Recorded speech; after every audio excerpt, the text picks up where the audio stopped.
Everyone.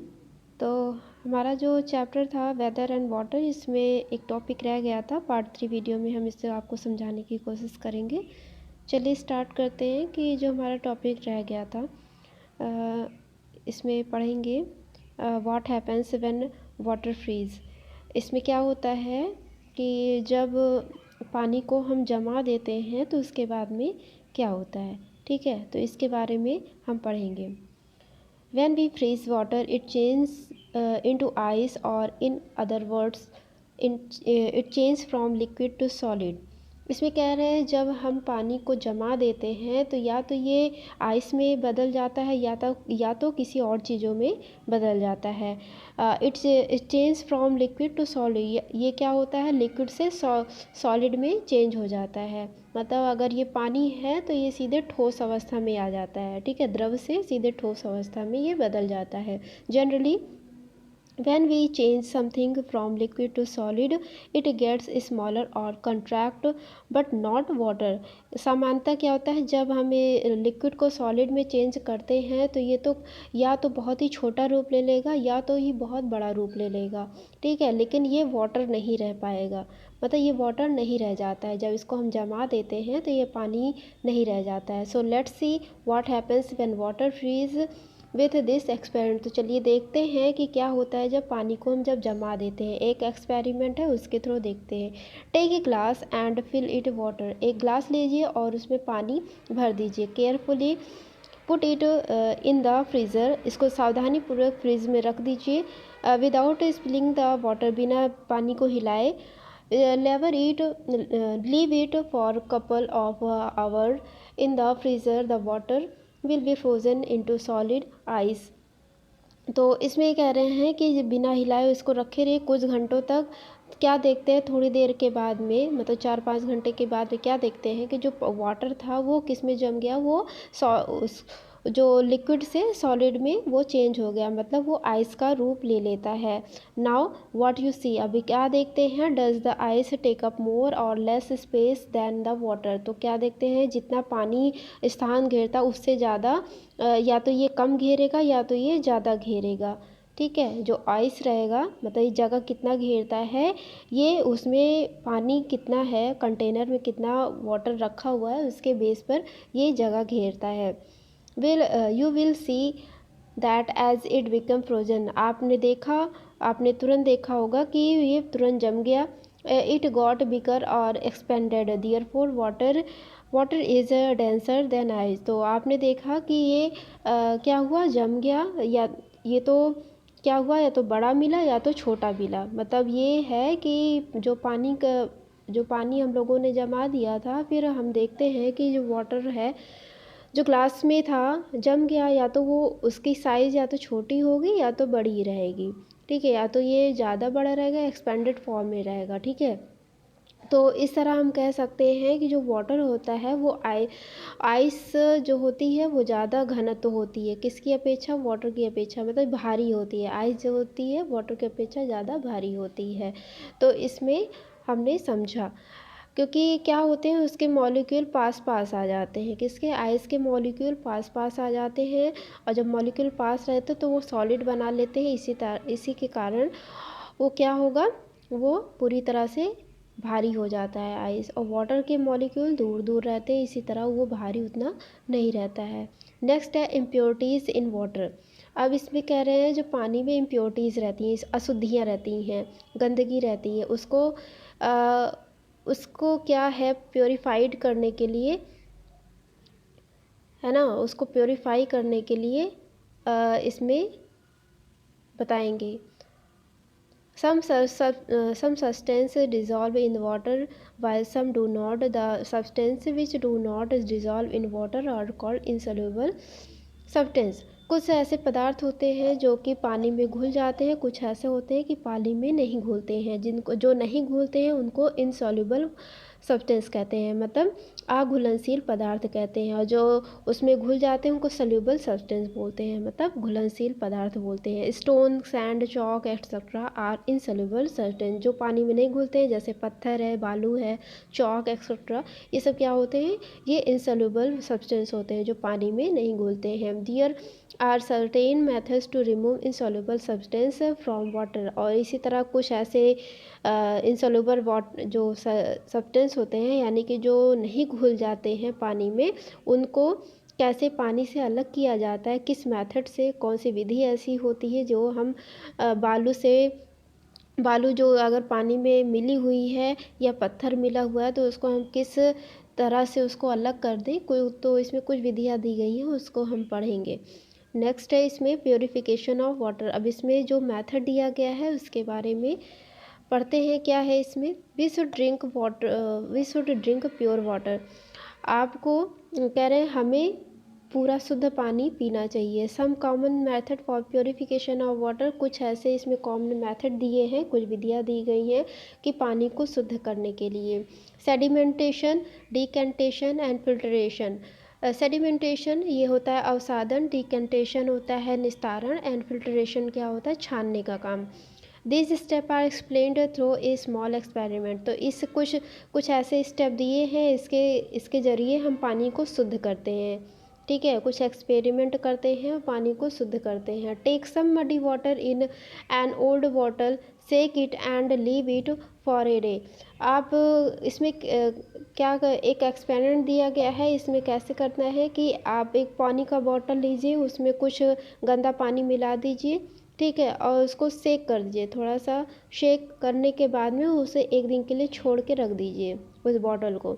Next day the water in the bottle can easily distinguished as it is on the top and the mud and dust particle have settle down. तो दूसरे दिन आप क्या देखते हैं, जो बोतल का पानी है वो आसानी से जो गंदगी है, ठीक है, जो आसानी से उससे अलग हो जाता है। जो मतलब जो उसके जो पार्टिकल है, गंदे पार्टिकल होंगे, मतलब जो उसमें मिट्टी होगी, धूल के कण होंगे, वो पानी से अलग हो जाते हैं और वो नीचे बैठ जाते हैं। Dust particle have settle down, नीचे उसके बैठ जाते हैं, ठीक है। तली में जो धूल होगी, मिट्टी के कण होंगे, वो नीचे बैठ जाती है और पानी क्या होता है, ऊपर आ जाता है। This is the first step of water purification. तो ये क्या होता है, पहला स्टेप है पानी को शुद्ध करने का, दैट इज़ सेडिमेंटेशन। तो इसको क्या कहेंगे, इसको सेडिमेंटेशन कहेंगे। Thus the impure water is made to stand undisturb for some time impurities which are heavier than water settled at the bottom। इसी प्रकार जो इम्प्योर वाटर होता है, यानी जो अशुद्ध पानी होता है, गंदा जो पानी रहेगा, ठीक है, तो उनको बिना डिस्टर्ब किए हुए कुछ समय के लिए अगर हम रख देते हैं, तो उसको जो इम्प्योरिटीज़ होती हैं वो उससे अलग हो जाती हैं और वे तली में जाके बैठ जाती हैं, ठीक है। मतलब जो हैवी पार्टिकल होंगे वो तली में जाके बैठ जाते हैं और जो पानी रहता है, पानी हल्का हो जाता है, वो ऊपर आ जाता है। तो वही शुद्ध पानी हम लोग ऊपर उसको क्या कर लेते हैं, सेव कर लेते हैं, दूसरे कंटेनर में हम निकाल लेते हैं। नेक्स्ट है इसमें, now without shaking remove the water layer into a glass beaker. अब यही क्या हुआ कि बिना सेक किए हुए जो पानी हम उसमें जो सेटल उसमें बैठ गया था, तली में बैठ गया था, जो इम्प्योरिटीज़ बैठ गई थी, तो ऊपर हमें शुद्ध पानी मिला था। तो हमें बिना उस जो कंटेनर था उसको बिना हिलाए हुए किसी बीकर में उस पानी को हम निकाल लेते हैं, जो शुद्ध पानी है उसे किसी अलग ग्लास में निकाल लेते हैं। This is the second step of water purification. तो इसको हम दूसरा स्टेप कहेंगे, इसको डिकेंटेशन कहते हैं, ठीक है, मतलब अलग पानी को अलग निकालने का काम हो गया डिकेंटेशन। द डिकेंट वाटर में नॉट कंटेन इनसोल्यूबल इम्प्योरिटी। तो ये जो छन के जो पानी निकला है, ठीक है, इनमें क्या होता है कि इनमें इनसोल्यूबल इम्प्योरिटीज़ नहीं रह जाती हैं, मतलब अशुद्धियाँ नहीं रह जाती हैं, ये एकदम साफ साफ पानी होता है। नेक्स्ट है इसमें, storing and handling water properly as properly is as important as purifying it. Water must be keep in a clean vessel which are covered and cleaned regularly. तो इस हम पानी को जो हमने बीकर में रख लिया, ठीक है, बीकर में रख लिया यानी कि दूसरे कंटेनर में अगर हमने बर्तन में रख लिया, फिर क्या होता है, इसको हम स्टोर करते हैं, ठीक है, स्टोर करते हैं। और फिर से जो वाटर होता है, जो पानी हमने प्राप्त किया, ठीक है, छान के जो हमने उसको दूसरे बर्तन में रखा था, तो इसको क्या करेंगे, इसको अच्छी तरह से फिर से प्योरीफाई करते हैं, मतलब इसको उबालते हैं, ठीक है, तभी ये जाके पूरी तरह से शुद्ध होता है। Water must be kept in clean vessel. तो इसके बाद में क्या होता है, पानी को किसी अच्छे पात्र में या साफ़ सुथरे पात्र में हमें रख देना चाहिए, which are covered and clean regularly. तो ये हमेशा के लिए क्या रहता है, ये साफ़ सुथरा बना रहेगा हमेशा के लिए, ठीक है, और इसे ढक के रखना चाहिए। The container from which water is taken out and the glass in which we drink water should be clean. तो जो कंटेनर में हमने पानी को प्राप्त किया था, उसको हम बाहर निकाल के किसी तरह से हम पी सकते हैं और उसको साफ़ सुथरा रख के उसका हम यूज़ कर सकते हैं। नेक्स्ट है इसमें, water is a precious resource.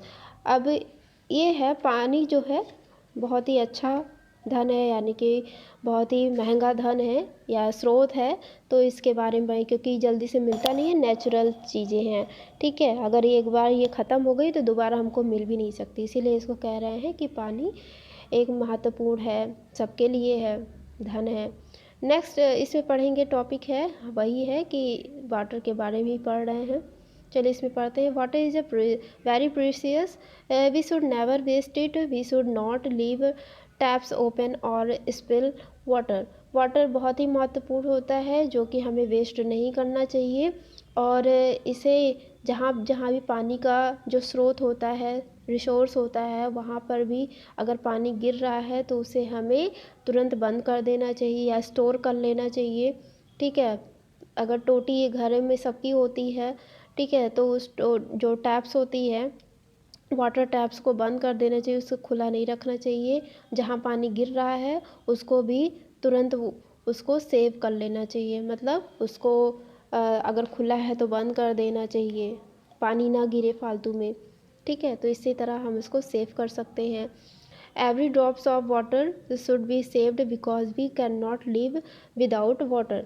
जितनी पानी की बूंदें होती हैं, उनको हमें सेव करना चाहिए, सुरक्षित रखना चाहिए, क्योंकि हम पानी के बिना नहीं रह सकते। Never throw left over water from bottles. अब कह रहे हैं इसमें जो पानी का जो बोतल होता है, जब उसमें पानी बच जाता है तो हमें इधर उधर उसे नहीं फेंकना चाहिए, उसे it can be used to water plants. इसे हमें कहाँ यूज़ करना चाहिए, कहीं भी अगर कहीं भी प्लांट्स लगे हैं तो उस पानी को उसमें यूज़ कर देना चाहिए, पेड़ पौधों में उस पानी को यूज़ कर देना चाहिए, ठीक है, इधर उधर नहीं फेंकना चाहिए बॉटल को। नेक्स्ट है, when does water become salty. क्या होता है जब पानी जो होता है बहुत नमकीन हो जाता है, यानी खारा हो जाता है। Water become salty when minerals get dissolve into it. पानी ऐसा क्यों होता है, जब कह रहे हैं कि जब नमक की मात्रा इसमें ज़्यादा आ जाती है, यानी कि घुल जाती है, पानी में ज़्यादा से ज़्यादा मात्रा नमक की हो जाती है। This process begins when rain water falls on the land and erodes rock। ये प्रोसेस कब शुरू होती है, जब रेनफॉल होती है, यानी कि जब बरसात होती है, ठीक है, तो वो चट्टानों से टकराते हैं, और चट्टानों से जब टकराएंगे या फिर ज़मीन पर आते हैं, the minerals in the rocks are dissolve into the rain water. तो यही मिनरल्स क्या आते हैं, डिज़ोल्व हो जाते हैं, मतलब उससे टकराएंगे, किसी पहाड़ों से और पत्थरों से टकराएंगे तो उससे कुछ कट के आते हैं, मतलब उसके धूल मिट्टी के कण जो आएंगे उसके साथ में आएंगे, पानी के साथ में आएंगे, वर्षा के पानी में ये मिल जाते हैं, यानी बरसात के पानी में ये मिल जाते हैं, और यही नदियों में झीलों में ये सब पानी रहता है, मिला रहता है, ठीक है। तो ये कहीं कहीं मात्रा इसकी ज़्यादा हो जाती है, कहीं कहीं कम हो जाती है। This makes the saltiness of the water saltiness of water can be removed by desalination which is done by special machine। तो जब इसमें मात्रा ज़्यादा हो जाती है नमक की, ठीक है, पानी में नमक की मात्रा ज़्यादा हो जाती है तो हम इसे डिसैलिनेशन की जो प्रोसेस होती है, मतलब ये नमक को अलग करने का एक प्रोसेस होता है, विधि होती है, तो इससे ही हम शुद्ध पानी को प्राप्त करते हैं। इसका यूज़ एक स्पेशल मशीन से किया जाता है, मतलब एक ख़ास तरह की मशीन होती है, उससे ही जो पानी में मिला हुआ नमक है उसको ही हम अलग कर लेते हैं। नेक्स्ट है इसमें वाटर ब्रोन डिसीज, जल जनित बीमारियाँ। अब पानी से होने वाली बीमारियाँ कौन सी होती हैं इसमें बताएंगे। Disease spread through contaminated water are called water borne disease. बीमारियाँ हैं जो पानी से फैलती हैं, दूषित पानी से, कंटामिनेटेड दूषित पानी से फैलती हैं, उनको हम क्या कहते हैं, उनको जल जनित बीमारियाँ कहते हैं। जैसे कॉलरा है, जॉन्डिस है। We should therefore always drink clean pure water specially during rainy season. हमें हमेशा साफ़ सुथरा पानी ही पीना चाहिए और ख़ासकर बरसात के मौसम में हमें इसका ज़्यादा से ज़्यादा ध्यान देना चाहिए कि हम शुद्ध पानी पिएं, क्योंकि उसमें क्या होते हैं, उसमें जो बैक्टीरिया होते हैं वो ज़्यादा स्प्रेड रहते हैं। इसी तरह हमें पानी को गर्म करके पीना चाहिए बरसात के मौसम में, ठीक है। वाटर पोल्यूशन, अब इसमें है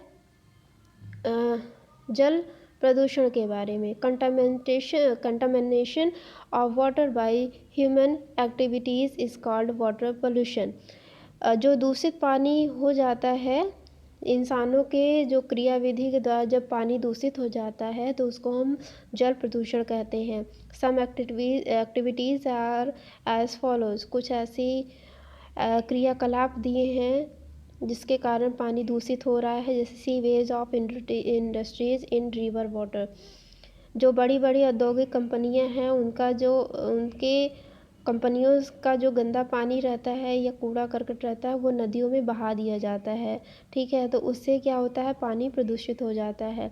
वॉशिंग इन रिवर, बाथिंग इन रिवर, नदियों में बहुत लोग बहुत चीज़ें को धुलते हैं, ठीक है, बहुत गंदा कर देते हैं, उसमें नहाते भी हैं, ठीक है।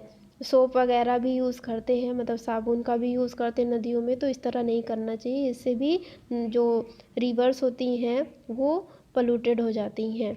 डोमेस्टिक सीवेज इन रिवर एक्सेट्रा। और कुछ लोग ऐसा होते हैं कि नदियों में घरों का जो कूड़ा होता है ले जाके फेंक देते हैं, या पूरी कॉलोनी का कूड़ा ले जाके वहाँ डाल देते हैं, तो ऐसा नहीं करना चाहिए। इससे क्या होती है, नदियाँ जो रहती हैं या पानी जो रहता है वो भी पूरी तरह से प्रदूषित हो जाता है, ठीक है। तो इस तरह हमें नहीं करना चाहिए। पानी ही बहुत महत्वपूर्ण होता है सबके लिए, इसकी एक एक बूंद को बचा के रखना चाहिए, क्योंकि पता नहीं हमें कब मिले या ना मिले। इसी तरह आने वाले समय में इसी तरह इसका हमें ज़्यादा से ज़्यादा इसको सुरक्षित करना चाहिए, तो इसे प्रदूषित नहीं करना चाहिए। तो ये चैप्टर ये पे फिनिश होता है, आप इसे अच्छे से पढ़िएगा। Thank you everyone.